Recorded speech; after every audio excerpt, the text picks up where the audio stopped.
అందరినీ ఇలాగే అడిగావా? నన్నే ఎందుకు అడుగుతున్నావు? అక్కడ పోటీలో గెలవాలి అని ఎవరికి వాళ్ళు పరిగెడుతున్నారు. ఎవరు ముందున్నారో ఎవరు వెనుక్కున్నారో ఎవరికి తెలుసు? అయితే నీకేం తెలీదు? అదే కదా చెప్తుంది. సరే, ఇక నిన్ను కానీ తనని కానీ ఏమీ అడగను. కానీ పల్లవి మీద అటాక్ చేసిన వాళ్ళని ఖచ్చితంగా తెలుసుకుంటాను.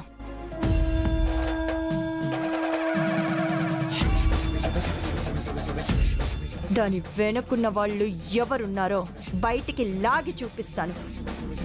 అప్పుడుంటుంది ఒక్కొక్కళ్ళకి.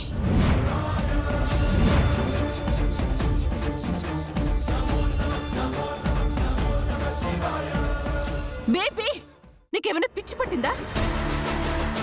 చేసిందంతా అలా ఓపెన్ గా చెప్పేస్తున్నావేంటి?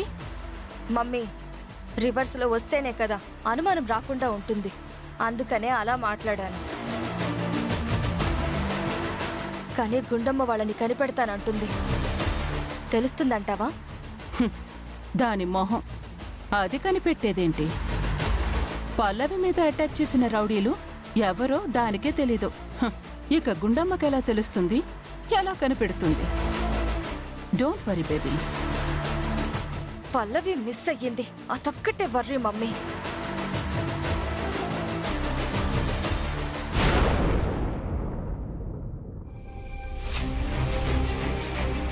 అదిగో పల్లవి వచ్చింది. పల్లవి, ఇప్పుడు నీకెలా ఉంది? పర్వాలేదు కదా? పర్వాలేదు, బానే ఉంది. అసలు నీకు ఇలా జరిగిందని తెలియగానే అందరూ షాక్ అయ్యాం తెలుసా? అసలు ఈ పని ఎవరు చేశారో తెలిసిందా? తెలుసుంటే ఈ పాటికి పల్లవి వాళ్ళంతా చూసేది. పల్లవి మీద అటాక్ చేసిన వాళ్ళు బాగుపడతారా? నాశనమైపోతారు. వాళ్ళ కాళ్ళు చేతులు పడిపోతాయి. రోడ్డు మీద వెళ్తుంటే ఈ ఇసుక లారీ గుద్దేస్తుంది. ఏంటి ఏంటి నన్ను తిడుతున్నావు? అంటే నేను చావాలనుకుంటున్నావా? నేను నిన్ను తిట్టడం ఏంటి? పల్లవి మీద అటాక్ చేసిన వాళ్ళని తిడుతున్నా.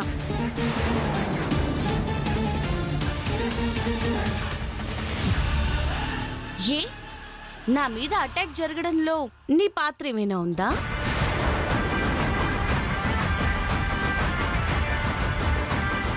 పల్లవి, ఏం మాట్లాడుతున్నావు? నిన్ను చంపాల్సిన అవసరం అక్షితకే ఉంటుంది.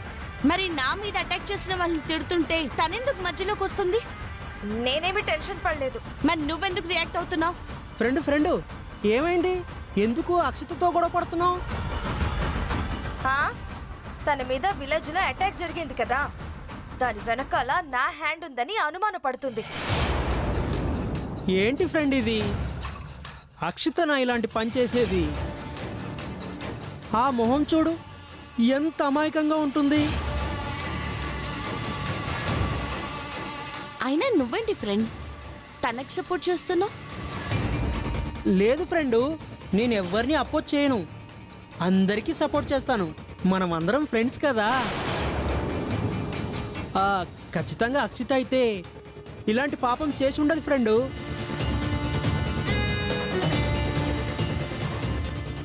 స్టూడెంట్స్, ఏంటి ఇక్కడ మీటింగు? వెళ్ళి కూర్చోండి.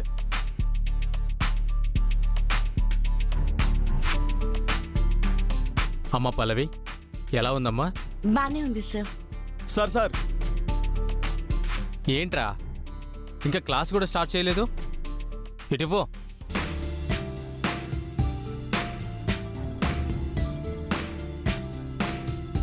డియర్ స్టూడెంట్స్, ప్రిన్సిపల్ గారు మీటింగ్ అరేంజ్ చేశారు.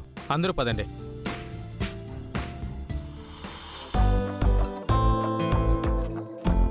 డియర్ స్టూడెంట్స్, మన కాలేజీ తరపు నుంచి కండక్ట్ చేసిన ఎన్ఎస్ఎస్ క్యాంపు సక్సెస్ఫుల్ గా కంప్లీట్ చేసుకురావడం ఆనందంగా ఉంది.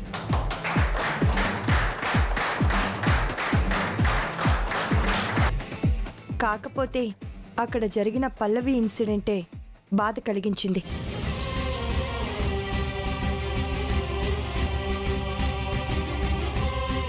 అయితే ఎన్ఎస్ఎస్ క్యాంపులో ఆ విలేజ్ వాళ్ళ మన్ననలు పొంది బెస్ట్ స్టూడెంట్గా మార్కులు సంపాదించుకున్న పల్లవిని ఇప్పుడు మన కాలేజీ చైర్మన్ గారు బెస్ట్ స్టూడెంట్ సర్టిఫికేట్తో సత్కరిస్తారు.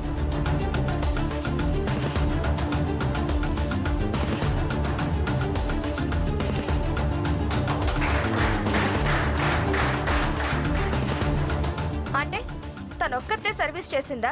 మేం చేయలేదా? అమ్మా నువ్వే కాదు అందరూ సర్వీస్ చేశారు, కానీ బెస్ట్ అనేది ఒకటి ఉంటుంది కదా, దాని గురించే ఈ మీటింగ్. గుండమ్మ గారికి ఫస్ట్ నుంచి కూడా పల్లవి అంటేనే ఇష్టం కదా, అందుకనే తనని సెలెక్ట్ చేసినట్టున్నారు. అవును, డెఫినెట్ గా అందుకే తనని సెలెక్ట్ చేసి ఉంటుంది. చూడక్షిత, ఎవరు ఎలా పర్ఫామ్ చేశారో వెళ్ళిన స్టూడెంట్స్ అందరికీ తెలుసు, లెక్చరర్స్గా మాకు కూడా తెలుసు. టీచర్స్ అందరి దృష్టిలో స్టూడెంట్స్ అందరూ సమానమే, అది గుర్తుపెట్టుకో.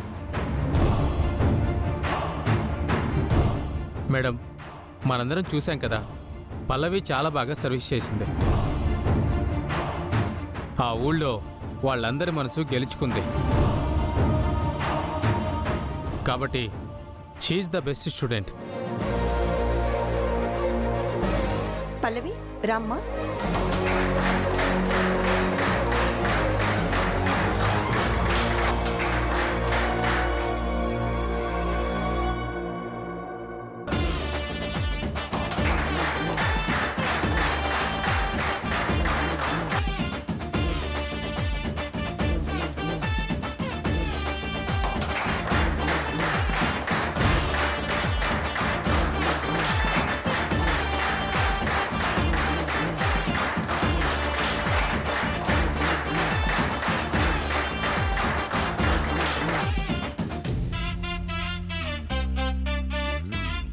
డియర్ స్టూడెంట్స్, ఈ సందర్భంగా అందరికీ ఇంకొక విషయం చెప్పదలుచుకున్నాను. మన కాలేజీలో కేవలం చదువు ఒకటే కాదు, కల్చరల్ యాక్టివిటీస్ని కూడా కండక్ట్ చేయాలి అని నిర్ణయించడం జరిగింది. ప్రతి స్టూడెంట్లో ఉన్న టాలెంట్ని గుర్తించి దాన్ని వెలికి తీసి అందులో వాళ్ళని పరిశీలించి ప్రోత్సహించాలని ఈ కార్యక్రమం ముఖ్య ఉద్దేశం. అందులో భాగంగానే త్వరలోనే సింగింగ్ కాంపిటీషన్స్ కండక్ట్ చేయాలి అని మన యాజమాన్యం నిర్ణయించారు.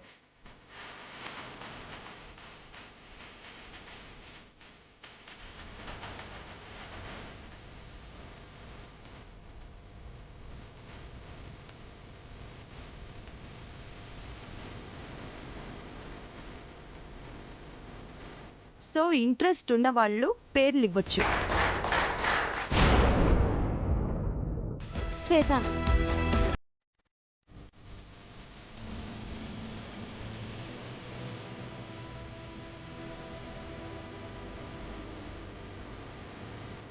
సార్ నా పేరు కూడా రాసుకోండి సార్. లేదమ్మా పల్లవి, నీ పేరు తీసుకోలేము. అదేంటి సార్? 10 మంది మెంబర్స్నే తీసుకోమని చెప్పారు. సో 10 మెంబర్స్ ఫిల్ అయిపోయారు. అదేంటి సార్, ఇంట్రెస్ట్ ఉన్న వాళ్ళందరూ పేర్లు ఇవ్వచ్చని మేడం గారు చెప్పారు కదా. అమ్మా వసుంధర, అలా అనుకుంటే కాలేజీలో మొత్తం స్టూడెంట్స్ అందరి పేర్లు ఇస్తారు. అంతమందితోనూ ఈవెంట్ని కండక్ట్ చేయడం కుదరదు కదా. అందుకే 10 మంది పర్సన్స్నే తీసుకోమని స్వయంగా చైర్మన్ గారే చెప్పారు. అది కాదు సార్. వసు, ఆగు.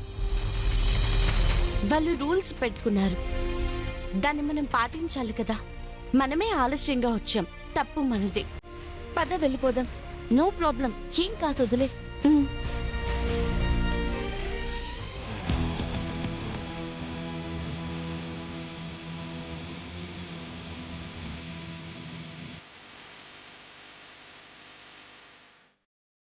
హలో,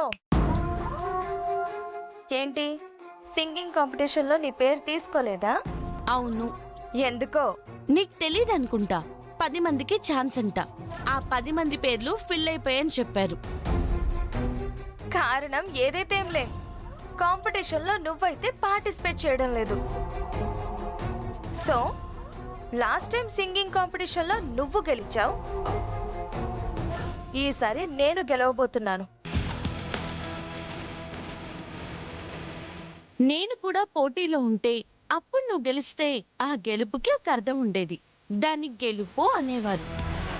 నేను లేకుండా నువ్వు గెలిచినా గెలవకపోయినా ఒకటే, అది గెలుపే కాదు. అవును. ఎందుకు కాదు? అసలు నిన్ను పోటీలో లేకుండా చేయగలిగిందే నేను. భయపడుంటావు, అందుకే ఈ పని చేశావు. ఈ అక్షిత ఎవ్వరికీ భయపడదు.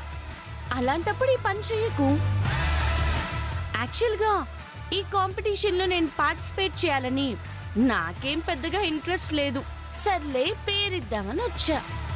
వాళ్ళు 10 మంది అయిపోయారు, లేదు అన్నారు. ఓకే అని వెళ్ళిపోతున్నాను.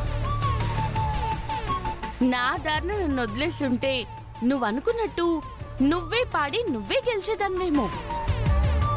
కానీ ఇప్పుడు నన్ను కదిలించావు. పోటీలో ఎలాగైనా నేను పార్టిసిపేట్ చెయ్యాలనేలా నాకు ఇన్స్పిరేషన్ ఇచ్చావు. ఏంటి ఇది గిల్లికి నెత్తి మీద తెచ్చుకుంటుందని నాకు తెలుసు. నేను ముందే అనుకున్నానే. అధికారం ఉన్న వాళ్ళు నీ చేతిలో ఉన్నారనే కదా నువ్వేదో మ్యానిపులేట్ చేశావు. ఇప్పుడు నా పవర్ ఏంటో నేను చూపిస్తా.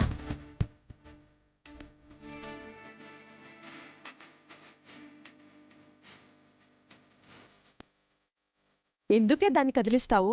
ఇప్పుడు చూడు, పార్టిసిపేట్ చేస్తానంటుంది. అది చేస్తానంటే దాని పేరు తీసుకోవద్దా? తన పవర్ ఏంటో చూపిస్తానంటుంది కదా. ఏముంది దాని దగ్గర? పవరు ఉన్నది మా ఆంటీ దగ్గర ఉంది. ఆవిడ తలుచుకుంటే ఎవ్వరి పేరైనా ఎంటర్ చేయించగలదు, ఎవ్వరి పేరైనా తీసేయగలదు. ఇది ఊరికే బెదిరిస్తుంది అంతే. లైట్ తీసుకోండి, రండి. ఇప్పుడే అందిన తాజా వార్త. మన కాలేజీలో జరగబోయే సింగింగ్ కాంపిటీషన్లోకి పార్టిసిపేట్ చేయడానికి వెళ్ళిన పల్లవిని యాజమాన్యం తిరస్కరించినందుకు మనంతరం చింతిస్తున్నాం. ఏంటి, కాంపిటీషన్లో నీ పేరు తీసుకోలేదంట కదా? 10 మంది పేర్లే తీసుకుంటారంట. మేం వెళ్ళేసరికి ఫిల్ అయిపోయాయి. అంటే ఛాన్స్ ఉంటే పాడి గెలిచేస్తుందా? ఇది కూడా ఒక వంక. ఎందుకింత పిరికితనం నీకు? ఏం మాట్లాడుతున్నావు? కాలేజ్ మీది కాబట్టి కాంపిటీషన్లో నేను పార్టిసిపేట్ చేస్తే మీరు ఓడిపోతారు కదా. ఆ భయంతోనే కదా నేను పార్టిసిపేట్ చేయకుండా ఇలా ప్లాన్ చేసింది. నేనే నువ్వు పార్టిసిపేట్ చేయకూడదు అనుకోలేదు. అక్షిత అనుకుంది. తనే ఈ పని చేయించానని మాతో చెప్పింది చరణ్. అక్షిత ఏదో క్యాజువల్గా పల్లవిని ఉడికించడానికి అలా చెప్పుంటుంది. ఈసారి పోటీలో ఎవరున్నా లేకపోయినా గెలిచేది మాత్రం అక్షితనే. అదే మాట నేను పోటీలో ఉన్నా సరే అక్షిత గెలిస్తే అప్పుడు ఛాలెంజింగ్ గా ఉండేది. కానీ నేను పోటీలో లేను కాబట్టి అక్షిత గెలుస్తుంది అని చెప్పు, ఒప్పుకుంటాను. అంటే నువ్వు పోటీలో ఉంటే అక్షిత గెలవదా? పోటీలో నేను దిగితే నేనే గెలుస్తాను అని చెప్తున్నాను. నిజంగా నీకు ధైర్యం ఉంటే, నీకంతే కెపాసిటీయే ఉంటే, నేనున్నా సరే అక్షిత గెలుస్తుంది అని తన మీద నీకంత నమ్మకం ఉంటే నేను పోటీలో ఉండేలా చెయ్యి, అప్పుడు చూద్దాం. నీ వల్ల కాదు, ఎందుకంటే నా కెపాసిటీ ఏంటో నీకు తెలుసు, అక్షితకి ఇంకా బాగా తెలుసు. ఏమే వీళ్ళిద్దరూ భయపడుతున్నారే, వణుకొచ్చేస్తుంది వీళ్ళకి. ఆపండి. ఏంటి చరణ్, ఏమైంది? తను పోటీలో ఉంటే నువ్వు ఓడిపోతావంట. తనతో పోటీ పడి గెలవలేకే తనని కాంపిటీషన్లో లేకుండా చేసావంట. మనం భయపడుతున్నామంట. మనం ఎవ్వరికీ భయపడం. కాంపిటీషన్ అయిపోని ఫైనల్ గా గెలిచేది నేనే అని తనకు అప్పుడైనా తెలుస్తుంది. అంతేలే, పోటీ అయిన తర్వాత తెలుస్తుంది నువ్వే గెలుస్తావని. ఎందుకంటే నేను లేను కదా పోటీలో. అంటే నువ్వు పోటీలో ఉంటే తను గెలవదనే కదా అర్థం? సరే, నువ్వు ఈ కాంపిటీషన్లో ఉండేలా నేను చేస్తాను. చరణ్, నువ్వాగు అక్షిత. లిస్ట్లో నీ పేరుండేలాగా నేను చేస్తాను. అక్షిత టాలెంట్ మీద నాకు నమ్మకం ఉంది. అబ్బో, ఆల్రెడీ 10 మెంబర్స్ ఫిల్ అయిపోయారు కదా, మరి పల్లవి పేరుని నువ్వెలా ఎంటర్ చేయిస్తావు? చేయిస్తా. పోటీ నుంచి నేను తప్పుకుంటున్నాను. నా ప్లేస్లో పల్లవి పేరు రిజిస్టర్ అవుతుంది. చరణ్, అది కావాలని నేను రెచ్చగొడుతుంది. నువ్వు తప్పుకోవడం ఏంటి? నేను రెచ్చిపోయి మాట్లాడట్లేదు అక్షిత. నీ టాలెంట్ మీద నాకున్న నమ్మకంతోనే మాట్లాడుతున్నాను. నీ టాలెంట్ని తక్కువ అంచనా వేశానని తనకి అర్థం అవడం కోసం నేను ఈ నిర్ణయం తీసుకున్నాను.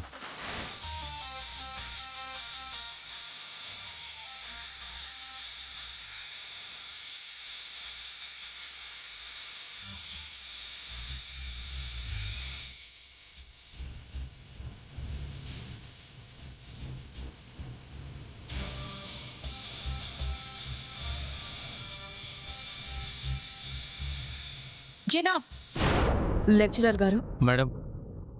చరణ్ పేరు కొట్టేసి పల్లవి పేరు రాయండి. అలాగే మేడం.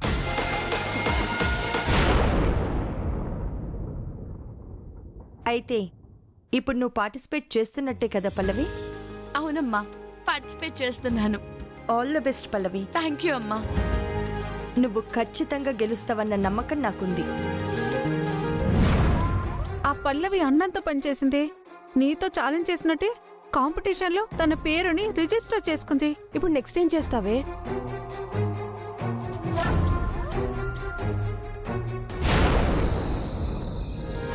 అవునా అమ్మా?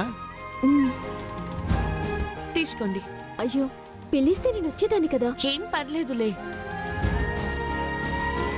ఏమ్మా పల్లవి, మీ కాలేజ్లో మళ్ళీ సింగింగ్ కాంపిటీషన్స్ కండక్ట్ చేస్తున్నారంట కదా? అవును పెదనాన్న, ఈసారి కూడా పల్లవి కాంపిటీషన్లో పార్టిసిపేట్ చేస్తుంది. అయితే పోయినసారిలాగే ఈసారి కూడా పల్లవి పోటీలో గెలుస్తుంది. అయ్యో తాతగారు, మీరు మరీ నా మీద ఎక్స్పెక్టేషన్స్ పెట్టేసుకుంటున్నారు. నేను అంత కాన్ఫిడెంట్గా ఏం లేను. అదేంటి పల్లవి? అంటే అమ్మా, నువ్వు గెస్ట్గా వచ్చినప్పుడు జరిగిన కాంపిటీషన్లో నేను గెలిచాను అంటే దానికి కారణం నేను సింగర్ నవ్వాలని కాన్ఫిడెంట్తో పాడలేదమ్మా. కొందరు నన్ను రెచ్చగొడితే వాళ్ళ మీదున్న కోపంతో, పట్టుదలతో ప్రాక్టీస్ చేసి గెలిచానంతే. అంటే ఏంటే, నిన్ను రెచ్చగొట్టింది నేనని చెప్తున్నావా? అసలు నీ టాపిక్ తను ఎక్కడ తెచ్చిందమ్మా? తను చెప్తుంది అదే. ఓహో, అంటే ఆ రోజు పల్లవిని పాడలేవు అని ఎగతాళి చేసావా? పోనీలే, ఎగతాళి చేసి మంచి పని చేశావు. అందుకే తను సింగర్గా గెలిచింది. అప్పుడు గెలిచిందేమో, ఇప్పుడు మాత్రం గెలవదు. ఈసారి జరిగే కాంపిటీషన్లో మాత్రం ఫైనల్ విన్నర్ నా బేబీయే, చూసుకో. పోనీలే అమ్మా, గెలిస్తే మంచిదే కదా, ఎవరు కాదన్నారు ఇప్పుడు? కానీ ఏదైనా పోటీలో గెలవాలి అంటే కావాల్సింది పౌరుషం, ఉక్రోషం కాదు. గెలవాలి అన్న తపన, శ్రద్ధ కావాలి. అవును, అవన్నీ పల్లవికే ఉన్నాయి. అదే కదా నువ్వు చెప్పేది. కాబట్టి తనకి నువ్వు నేర్పించుకో. ఈ కాంపిటీషన్లో ఎలా గెలవాలో నాకు తెలుసు.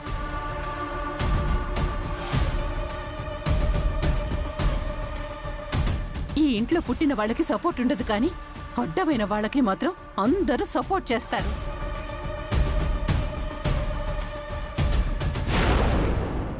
ఏంటమ్మా? ఎప్పుడు ఉండేదే కదా మావయ్య. అవును పల్లవి, మీ ఇంట్లో కానీ మీ చుట్టాల్లో కానీ ఎవరైనా సింగర్స్ ఉన్నారా? లేరే. మరి ఈ పాటలు పాడటం నీకెక్కడి నుంచి వచ్చింది?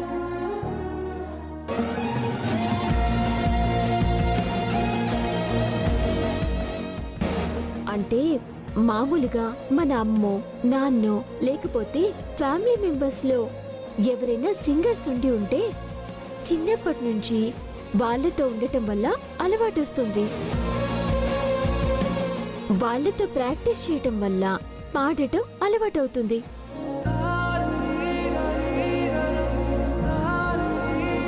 మరి ఏ సంబంధం లేకుండా నీకు ఈ టాలెంట్ ఎక్కడి నుంచి వచ్చింది?